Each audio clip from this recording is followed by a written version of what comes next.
Hi, I'm Bybreen Samuels and welcome back. This week I want to share some thoughts around Venus, the planet of love, and what it means now that it's retrograde in the sign of Leo. So essentially, Venus is about what is it that we truly value, desire and love. And now that we're deep within the summer season, it's time to chill out in the shade for some mature reflection around what you love, what you desire and what you truly need within your world. Now, Venus is one of the feminine archetypes within the astrological world, and the other one is the moon. So we have Venus, as I said here, and then we have the moon.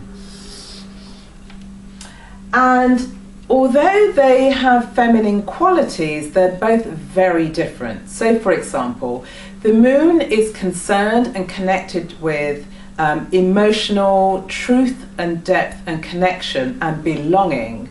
When she's connected in terms of mothering, nurturing, or being part of a unit, maybe as a wife or as a husband, because the moon and Venus exist in both men and women.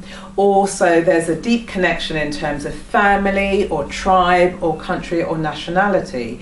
And so moon gains her sense of security, her emotional security, from being connected with those areas. Whereas Venus, on the other hand, is very different. Venus has no interest or connection to the past or to the future. Venus is very much about, well, I don't actually need to betray anything about me because I am love. I don't have to seek love. I don't need somebody else's approval for love because I am love. And so the crux of Venus is around not so much focusing on the need for a relationship, but it's more about self-definition as a result of relationships. And so that is where the focus is. Venus is about the self, about self-love, self-worth, self-understanding, self-identity. And so there's a selfishness in terms of who Venus shows up to be. So Venus moved into Leo in the 3rd to 4th week of July. So it's been there for about 3 or so weeks. And it's going to continue being retrograde until September the 6th. And when it's retrograde, it appears as if the planet is moving backwards. But it's a time to reflect, and it's a time for pausing around the things that are really important in your world. Then the planet is going to move direct from the 7th of September through to the 9th of October 2015. And so we've got at least another 6 weeks for you to consider the meaning of Venus within your world, and it's going through the fire sign of Leo. And so when we're considering Venus, Venus is about choices and how we actually make choices. And so we have our identity. The core identity is the sun. And Venus is understood to back our core identity. And the way that we gain our core identity is through our choices. It's about what we value. And we're able to know what we value because of the choices that we make. Now, you can either make choices through your own emotional intelligence or through your own intellectual capacity, or you make choices based on what you think other people want you to do or not want you to do. And then the third situation, which is the worst position to be in, is to not make any choice at all, but to be driven by unconscious fears, and then you take an action which leaves you feeling depleted because you haven't actually made a choice. And what this indicates is that you're someone who may not have a strong sense of individual values. And so when we're considering Venus, Venus rules 2 signs. So she rules the sign of Libra and she rules the sign of Taurus. And so a question for you to ask during this period is what is it that I truly value?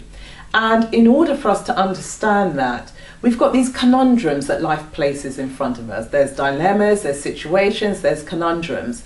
And so we are invited to then make choices. And that's where Venus connects with the Libran side of things, because that's about thinking capacity, that's about learning processes. And when you think about Libra, it's about the scales, it's about balancing, it's about weighing up. So when we're presented with a life situation and a scenario which calls for us to make a choice, we then choose something, and through that choice we have a sense of what our value is. And then when Venus connects then to the Taurian side, Taurus is about, well, once you've made your choice, once you've identified what it is, it's about developing the inner resolve, the inner resources and the inner strength in order to follow through on the choices that you've made, but also to live with the consequences of your choices. And as a result of living with the consequence of your choices, you then ground your values into everyday reality, because Taurus is an earth sign. So it's about grounding it. And so when you're thinking of Venus, look within your own chart. So Venus will appear somewhere. And within your chart, in that house, namely that area that Venus is in, is going to give you a strong indication as to the types of things, the qualities, or the person, or the object, or the scenario, or the experience that your world is encouraging you to bring more within your world. So, for example, if Venus is in the 4th house, this house is connected with family, or home, or ancestry. So, for example, if you're somebody with Venus in the 4th house, you could be somebody who has a strong desire for a beautiful home. And so imagine once you acquire that beautiful home, you're going to feel far better about yourself. So Venus is a strong indication as to when you acquire it and when you integrate her within your world, it's going to give you a deeper sense of personal fulfillment. So, for example, let's say that you have Venus in your 10th house. This house is all about your career, status, and public contribution to the world. Public contribution.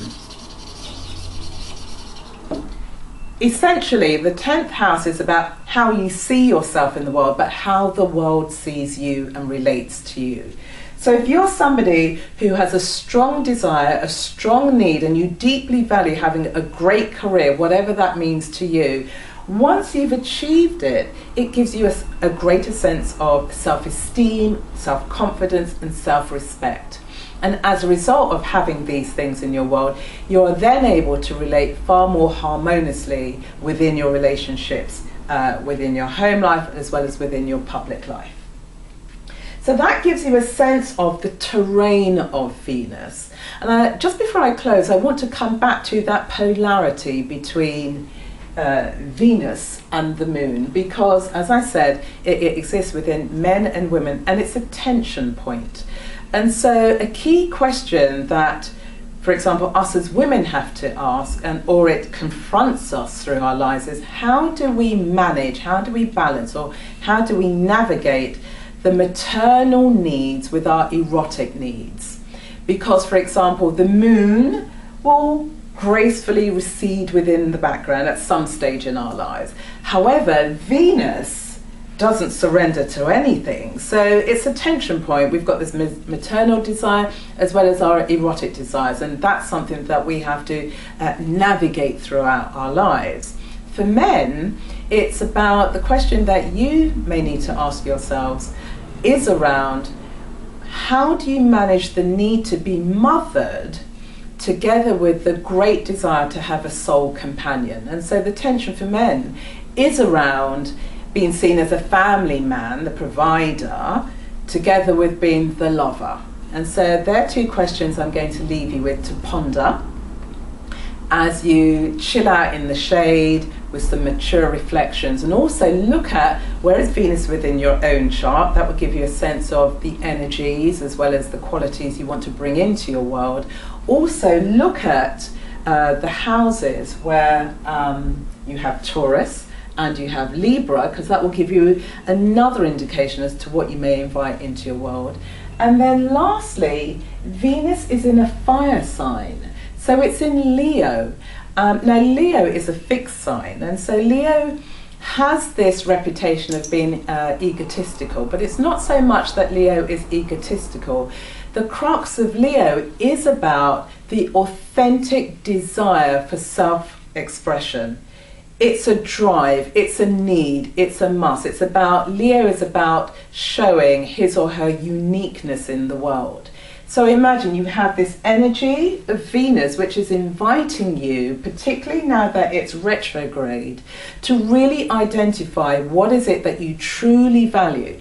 And once you know what that is, and as I said, it could be a person, it could be a principle, it could be a physical object, but once you know it, you then can't deny it.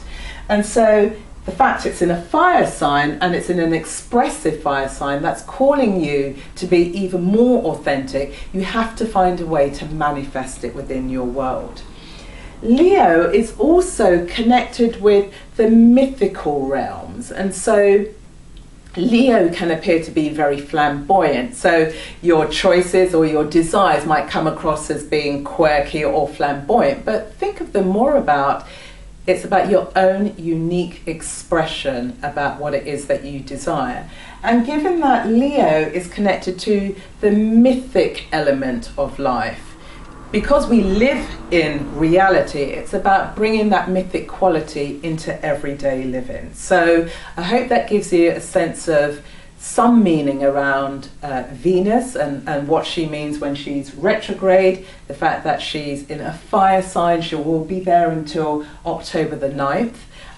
From September the 7th, the planet will move direct through to October the 9th. And from October the 9th, Venus will then move into Virgo. Oops, that's not coming up very clearly. That's Virgo.